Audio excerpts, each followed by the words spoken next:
بسم اللہ الرحمن الرحیم۔ السلام علیکم ناظرین، آپ میرا یوٹیوب چینل دیکھ رہے ہیں حقیقت پلس۔ ارمینیا نے ہتھیار ڈال دیے، آذربائیجان کے ساتھ امن معاہدہ طے۔ روس کی ثالثی کے نتیجے میں ارمینیا نے ناگورنو قرباغ اور آس پاس کا علاقہ آذریوں کو واپس کر دیا۔ ویڈیو کی تفصیل میں جانے سے پہلے آپ سے گزارش ہے کہ اس ویڈیو کو لائک کریں، چینل کو سبسکرائب کر کے بیل کے نشان کو دبا دیں۔ تازہ ترین اطلاعات کے مطابق آج کے روز فریقی امن معاہدہ طے پا گیا ہے۔ روس، ارمینیا اور آذربائیجان کے درمیان تقریباً 6 ہفتوں کی جنگ کے بعد یہ معاہدہ کامیابی سے طے پا گیا ہے۔ جس میدان یا علاقوں میں یہ جنگ لڑی جا رہی ہے، تاریخی حوالوں سے یہ جگہ آذربائیجان کی ہے، مگر 1994 کے بعد جب ارمینی لوگ یہاں آئے تو انہوں نے اس پر قبضہ کیا اور آذربائیجان سے یہ جگہ ہتھیا لی۔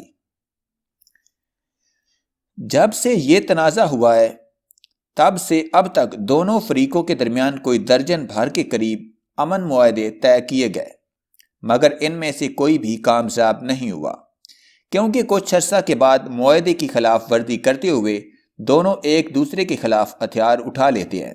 تاہم اب کی بار اس جنگ میں ارمینیا نے بڑی تیزی سے اپنا علاقہ گنوایا ہے اور آذریوں نے پے در پہ فتوحات حاصل کرنے کے بعد دوسرا بڑا شہر شوشا بھی اپنے قبضے میں لے لیا ہے۔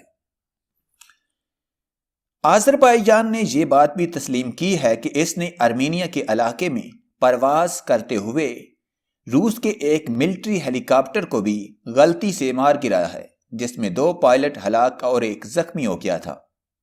تاہم اب فریقین کے درمیان امن معاہدہ طے پا گیا ہے اور ارمینیا نے اس بات پر رضامندی ظاہر کر دی ہے کہ جو علاقہ اس سے آذری چھین چکے ہیں وہ واپس نہیں مانگے گا، بلکہ ناگورنو قرباغ کے آس پاس والا اور علاقہ بھی آذربائیجان حکومت کے حوالے کر دے گا۔ روس کے صدر ولادیمیر پوٹن نے اس کا اعلان کرتے ہوئے کہا کہ ارمینیا اور آذربائیجان کی سرحدوں پر روسی امن فورس کے لوگ پہرا دیں گے۔